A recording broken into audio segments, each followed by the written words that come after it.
ऐसा वर्ल्ड में किसी वीडियो में नहीं है कि इतनी फोटोज किसी के पास हो ट्रांसप्लांट के बाद।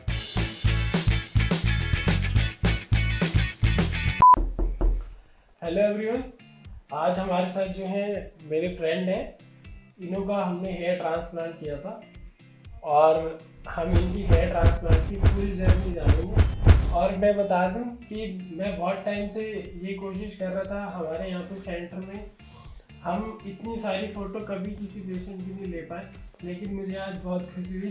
जो काम मेरा स्टाफ नहीं कर पाया वो आज मुझे जो है अजय के थ्रू मिल पा रहा है। और बिलीव मी, आपको फुल मतलब कि सारी फोटोज डे वाइज की कौन से दिन में कैसा इनको फील हुआ, A to Z full journey आपको जानने को मिलेगी हर दिन की। ऐसा वर्ल्ड में किसी वीडियो में नहीं है कि इतनी फोटोज किसी के पास हो ट्रांसप्लांट के बाद। सबसे पहले तो मुझे ये बताओ कि आपके बाल गिरने लगे होंगे, उसके बाद जो है फिर मेरे ख्याल से आप 2 साल पहले हमने आपका ट्रीटमेंट जो है वो स्टार्ट करने का प्लान किया था। फिर क्या डिसाइड हुआ हमारे बीच में, कैसा आपको लगा मिलने के बाद में, क्या मैंने बताया था आपको? सर, जब मैं फर्स्ट टाइम आया था तो आपने मुझको हेयर ट्रांसप्लांट के लिए सजेस्ट किया था, क्योंकि मेरी जो आगे की हेयर लाइन थी वो काफ़ी ज़्यादा रिसेडिंग हो गई थी। बट एक नॉर्मल एक डर सा रहता है हेयर ट्रांसप्लांट में कि भाई एक ब्रेन में कोई प्रॉब्लम ना हो जाए या फिर कहीं कोई, क्योंकि सर न्यूज़ें आती रहती थी आए दिन कि भाई हेयर ट्रांसप्लांट से डेथ होगी, ये हो गया वो हो गया। तो फिर मैंने जो है PRP कराया पहले। हाँ, क्योंकि जब ये मेरे पास आए थे, PRP से जो है ये फ्रंटो टेम्पोरल एंगल होता है। इस एंगल में अगर आपके बाल खत्म हो चुके हैं, फॉलिकल खत्म हो चुके हैं, तो PRP या किसी मेडिसिन से नहीं आते, तो वो वेस्ट ऑफ मनी हो जाता है। तो ये चीज़ हो सकता है, मैंने उस टाइम की समझाई हो कि फ्रंट पे अगर बाल चले गए PRP से और मेडिसिन से, ये वाले वर्टेक्स के बाल, क्राउन के बाल तो ठीक हो जाते हैं, यहाँ तक भी हो जाते हैं, लेकिन जो फ्रंटो टेम्पोरल है उन पे इफेक्ट नहीं आता PRP का और मेडिसिन का। इसलिए जो है ट्रांसप्लांट का सजेशन किया जाता है। फिर उसके बाद तो मुझे याद है कि हमने आपके PRP के सेशन किए थे, तो पीछे के बालों में काफ़ी इफेक्ट आया था ना? हाँ सर, जब मैंने PRP कराई थी, जो मेरे एग्जिस्टिंग हेयर थे वो काफ़ी मतलब उनकी जो काफ़ी मतलब मोटाई डेंसिटी भी इंक्रीज हुई थी।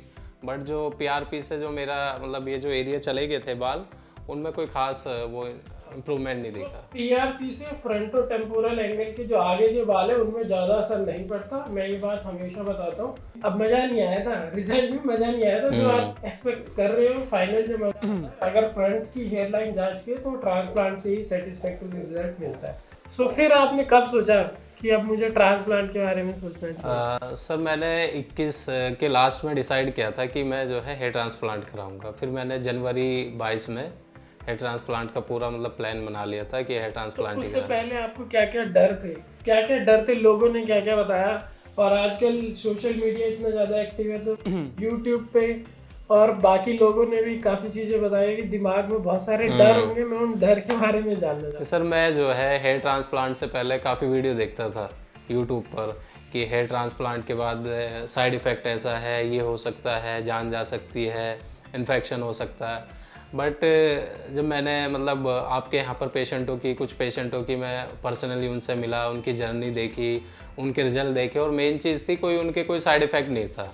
मेन जो डर था साइड इफ़ेक्ट का था कि भाई साइड इफ़ेक्ट ना हो, क्योंकि ब्रेन है, एक डर सा रहता कि भाई इम्पोर्टेंट ऑर्गन है, कभी कोई दिक्कत हो जाए। और ये ब्रेन पे जो साइड इफेक्ट आता है, इस चीज़ की काउंसलिंग के लिए अजय ने मेरे से कम 4-5 बार काउंसलिंग की हुई थी, मेरे से सेम क्वेश्चन की कि कोई साइड इफेक्ट तो नहीं होगा, साइड इफेक्ट तो नहीं होगा। और ट्रस्ट में अजय ने मुझको तब भी ट्रस्ट नहीं किया था। मैंने कहा था सर्जरी एकदम सेफ है, आप आराम से करा सकते हो।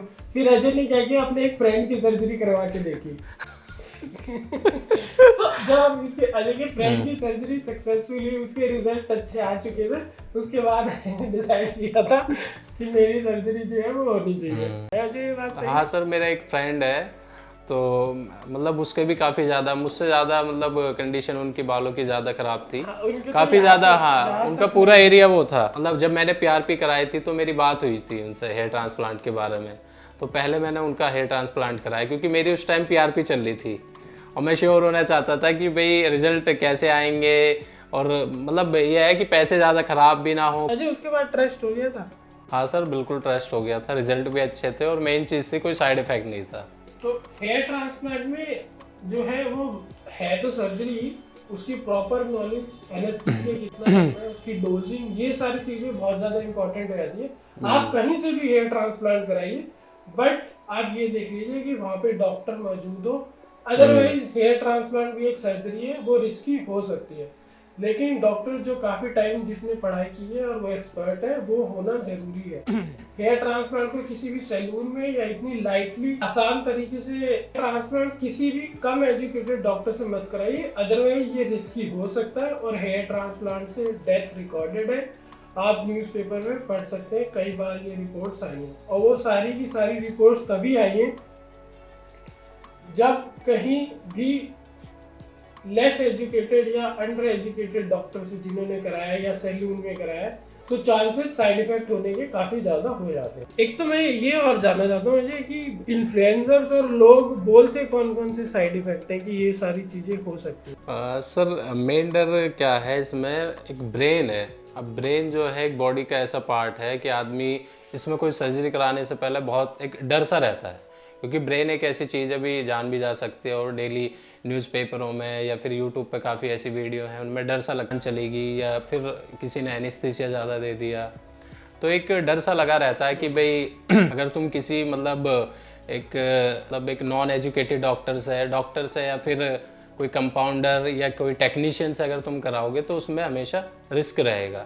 हो सकता है वो थोड़ा सस्ता हो एज़ कम्पेयर टू एक प्रॉपर डर्मेटोलॉजिस्ट के उसमें, बट वो रिस्की बहुत है। सर मैंने यूट्यूब पे ऐसी कई वीडियो देखी हैं जो प्रॉपर हेयर ट्रांसप्लांट कराने के बाद भी अच्छे डर्मेटोलॉजिस्ट से कराने के बाद भी उनका जो रिज़ल्ट है वो उनका प्रॉपर वो सेटिस्फाई नहीं होते अपने रिज़ल्ट से। रिज़ल्ट जैसा उनका जो एंगल है वो सही नहीं है, आधे हेयर इधर जा रहे हैं, आधे हेयर इधर जा रहे हैं, या फिर एक ही जगह डेंसिटी ज़्यादा दे दी है दूसरी एरिया। तो मेन चीज़ ये है कि सारी चीज़ें एक प्रॉपर डर्मेटोलॉजिस्ट या फिर जिसको एक्सपीरियंस हो उससे करानी चाहिए चीज़ें। हाँ, ये चीज इम्पोर्टेंट है। जो डर था वो एकदम सही डर था, क्योंकि सर एक ये भी चीज़ है, हमारे पास जो है एक जो डोनर एरिया है वो लिमिटेड है। पता चला तुमने हेयर ट्रांसप्लांट करा लिया और रिजल्ट सही नहीं आया, तुम्हारा एंगल बिगड़ गया, फिर तुम्हारे पास डोनर एरिया इतना है नहीं, फिर कहाँ से कराओगे? फिर आपके पास वो हेयर ट्रांसप्लांट का जो ऑप्शन है वो परमानेंटली खत्म हो जाएगा, फिर आपको बिग है इन चीज़ों के सारे वो करना पड़ेगा। ये चीज बहुत इंपॉर्टेंट पॉइंट बोला है और यूजली लोगों को ये पता नहीं होता बहुत ही ज़्यादा। इसका अजय की जो रिसर्च है वो काफ़ी अच्छी रिसर्च है जो उन्होंने इन डेप्थ कर रखी है। वाकई में ये बात एकदम सच है, जो डोनर एरिया है वो लिमिटेड है, जहाँ से फॉलिकल निकाले जाते हैं वो दोबारा से रीग्रो नहीं करते। अगर एक बार आपके फॉलिकल्स वो खराब हो गए तो वो हमेशा के लिए खराब हो गए। हो सकता है कि ये जो डर था ये फिर आपने टेस्ट भी कर लिया, उसके बाद सेटिस्फेक्शन मिल गया, फिर आपने ट्रांसप्लांट कराया, तो ट्रांसप्लांट वाले दिन जब आपने ट्रांसप्लांट कराया उस दिन कोई डर जी सर देखो, एक सर्जरी तो सर्जरी होती है भाई, डर सा तो था कि इन केस कोई दिक्कत ना हो जाए, या फिर तो एक जो नॉर्मल सर्जरी से पहले जो डर रहता था वो था। तो मेरे ऊपर पूरा भरोसा कर लिया आपने।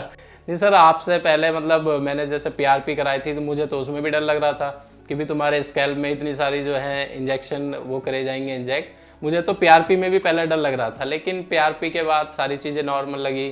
फिर मैंने देखा भी, मेरा जो एक फ्रेंड था उसने कराया, उसका भी ठीक था, उसको भी ना तो कोई साइड इफ़ेक्ट हुआ ना ही कोई दिक्कत हुई। और मैं यूट्यूब पे काफ़ी भाई मैंने देखी वीडियो वगैरह, और फिर आपसे बात करके ऐसा लगा नहीं मुझे कि भाई डर है। अच्छा, इसका मतलब मैंने भरोसा जीता। तो एक्चुअली में भरोसा जीतना बहुत मुश्किल होता है। अगर मैं भी अपनी सर्जरी कराता तो हो सकता है मैं भी इतना ही टाइम ले लेता। बात पैसे की नहीं थी कि 10-20 हज़ार ऊपर नीचे होते भी तब भी, लेकिन जो भरोसा सर्जरी से पहले डॉक्टर पे होना चाहिए वो होना बहुत ज़रूरी होता है। मेरे को भी अगर सर्जरी करानी होती तब भी मैं इतना ही टाइम ले लेता जितना कि अजय ने लिया है। अगर मैं अजय की जगह होता तब भी मैं भी अपने किसी फ्रेंड का पहले करा के देख लेता। फिर सर्जरी होने के डे जब आपकी सर्जरी हुई वो काफ़ी टाइम लगा होगा? हाँ सर, मुझे 5-6 घंटे के आसपास लगे थे लगभग। तो ये बड़ी सर्जरी होती है, लंबी सर्जरी होती है, फॉलिकल पे डिपेंड करता है। सर्जरी कराते टाइम उसमें फिर काफ़ी सारे ये डर होता है कि पेन कितना होता है। पेन सर, जो मुझे लोकल एनेस्थीसिया जो आपने दिया था उसमें जो आपने स्टार्टिंग की 10-15 सिरिंज लगाई थी उसमें बस थोड़ा बहुत पेन हुआ था, उसके बाद कोई ऐसा पेन नहीं हुआ था। जो भी पेन होता है वो इंजेक्शन लोकल एनेस्थीसिया जब देते हैं उसका पेन होता है। उसके बाद जाने के बाद लोग पूछते हैं कि कितने टाइम तक पेन रहेगा, मेरे सिर में कितने टाइम तक दिक्कत रहेगी। कि सर मेरे तो कोई मतलब कोई पेन वेन कुछ नहीं रहा था। बाकी आपने एंटीबायोटिक टैबलेट वगैरह दे दी थी दर्द की, मैंने तो वो भी नहीं खाई थी। आपने बोला था कि भाई अगर दर्द होगा तो खा लेना, मेरे हुआ नहीं था दर्द कोई। अच्छा, मैं काफ़ी सारी सर्जरी कर चुका हूँ, मैं पेन की मेडिसिन हर किसी को दे के भेजता हूँ। और ट्रस्ट में यहाँ से जाने के बाद जितने भी लोगों को मैंने पेन की मेडिसिन आज तक दी है, किसी ने भी नहीं खाई। Not even a single person मेरे को आज तक ऐसा नहीं मिला जिसने यहाँ से जाने के बाद में पेन की मेडिसिन खाई। वो ऐसे कैसे वापस ला देते हैं और ये भी पूछ लेते हैं सर इसका कुछ रिफंड भी मिल जाएगा। सर्जरी जब कराई थी उस ड्यूरेशन में क्या एक्सपीरियंस रहा सर्जरी कराते टाइम? वो आराम से टाइम निकल गया? हाँ सर, सर्जरी के दौरान भाई कोई ऐसा मुझे वो ना तो पेन हो रहा था, बाकी एक अंदर से कॉन्फिडेंट था कि भाई अब तो मेरा हेयर ट्रांसप्लांट हो रहा है, अब तो चीज़ें सारी मतलब ठीक हो जाएंगी, आप पे विश्वास सही। सर्जरी हो गई, अब सर्जरी कंप्लीट हो गई। उस ड्यूरेशन से कि आपकी रात कैसे कटी, उसके नेक्स्ट 3 डेज काफ़ी ज़्यादा इम्पोर्टेंट हो जाते हैं।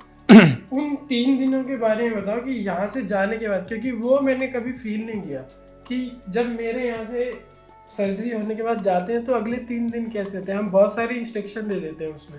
नहीं सर, जब आपने मतलब मैं सर्जरी के बाद यहाँ से गया तो सबसे पहला जो डर था ये था कि भाई मेरा कोई फॉलिकल, एक भी सिंगल फॉलिकल ख़राब ना हो जाए।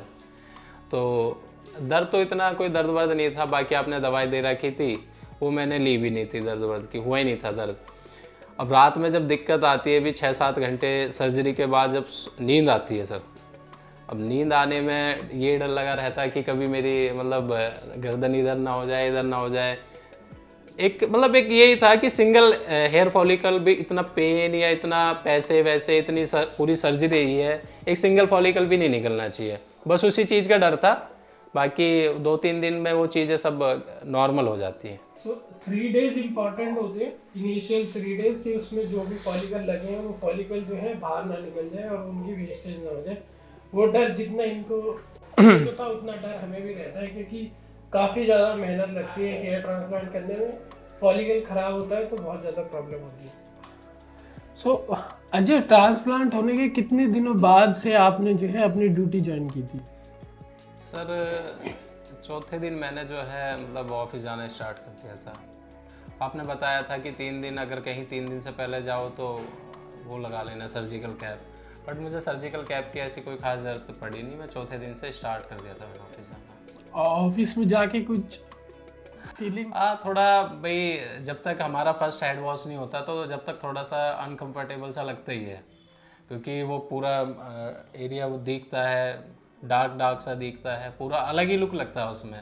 सबको मतलब ये दिख जाता है कि हाँ भी इसने कुछ ट्रीटमेंट कराया है ट्रांसप्लांट। सो वहाँ से आप मुझे बताओ कि 3rd डे के बाद से 4th से लेके 10th डे तक, 10th डे पे आपका फर्स्ट वॉश हुआ होगा, तो वहाँ से लेके जो 10th डे तक है उस बीच में जो है किस तरह की फीलिंग रहती है, क्या क्या रहता है? इंसान अपने कौन से काम कर पाता है, कौन से नहीं कर पाता है, रेस्ट्रिक्शन किस किस पे लग जाती है? सर जनरली तो मैं सारे अपने काम कर रहा था, ऐसे तो कोई मतलब कोई ऐसी दिक्कत नहीं थी, बट यही था कि थोड़ी सी मतलब ज़्यादा सेफ्टी थी कि भाई सोते टाइम या फिर कोई हार्ड चीज़ कोई टच ना हो, मतलब फॉलिकल को कोई दिक्कत ना हो।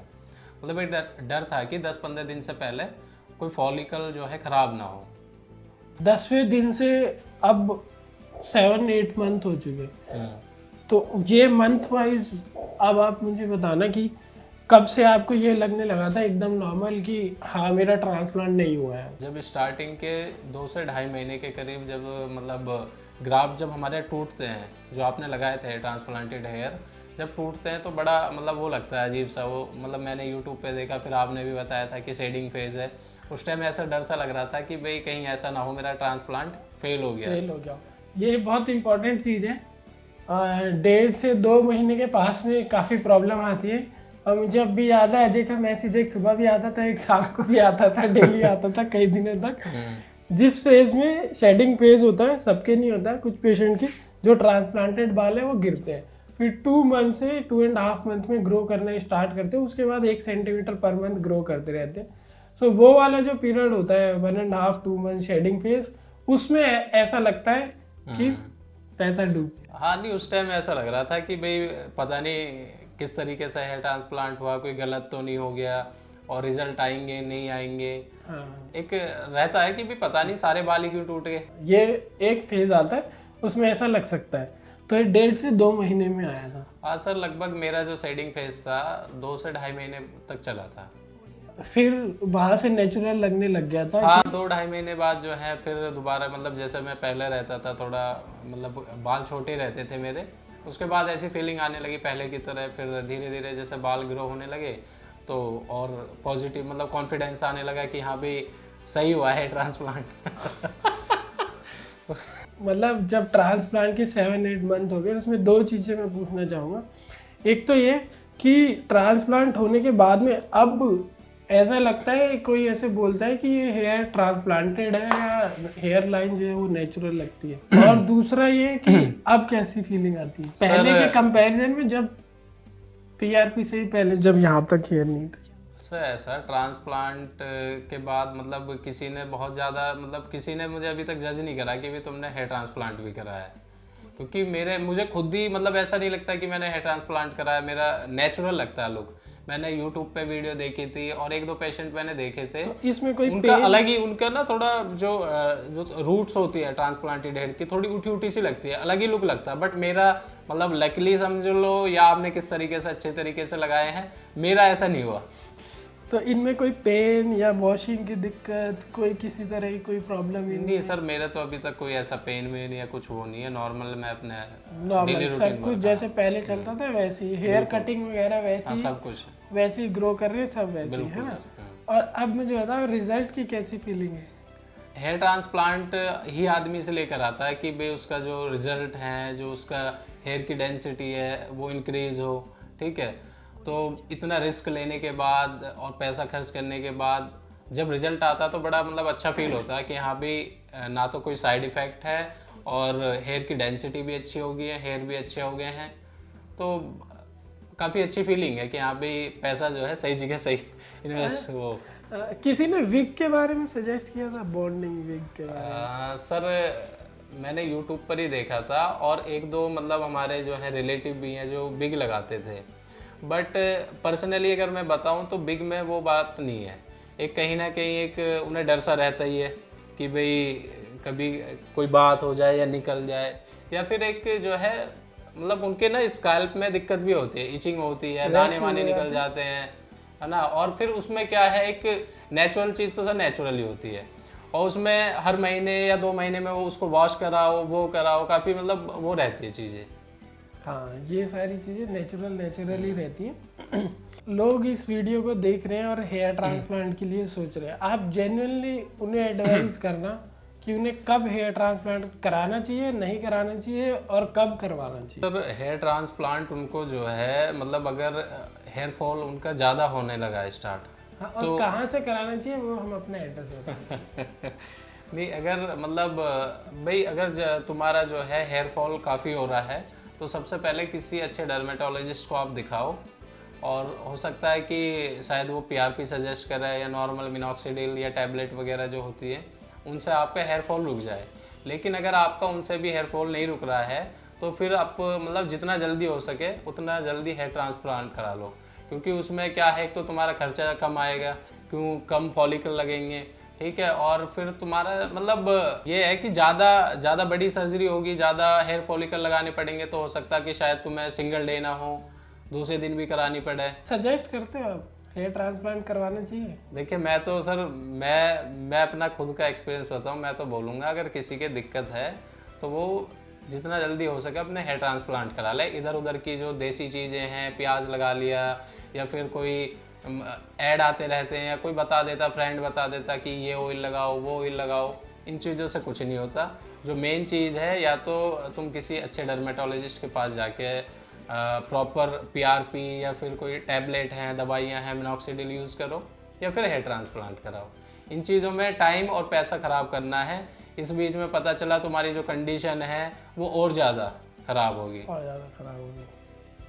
यहाँ के स्टाफ और डॉक्टर सर काफ़ी मतलब काफ़ी अच्छे हैं। उनका जो नेचर है बहुत ज़्यादा फ्रेंडली है, चीज़ों को अच्छी तरीके से समझाते हैं कि भाई किस पेशेंट को PRP करानी चाहिए या किसको हेयर ट्रांसप्लांट कराना चाहिए, पूरा मतलब अच्छी तरीके से बताते हैं, समझाते हैं। और post hair transplant service support मिलता है कि मिलता है कि ट्रांसप्लांट कराने के बाद बात नहीं करते हैं? भी जब मैंने हेयर ट्रांसप्लांट कराया था तो उसके बाद मैं कंटिन्यू डॉक्टर साहब के टच में रहा। मेरी कॉल पे बात होती रहती थी, व्हाट्सएप पे बात होती रहती थी, मैं फ़ोटो वगैरह भेजता रहता था कि सर ऐसा है, ऐसी कंडीशन है, तो मुझे सजेस्ट करते रहते थे डे बाय डे कि भी तुम्हें सलाइन वाटर लगाना है, ये करना है। मतलब मैं रेगुलर उनके टच में रहा।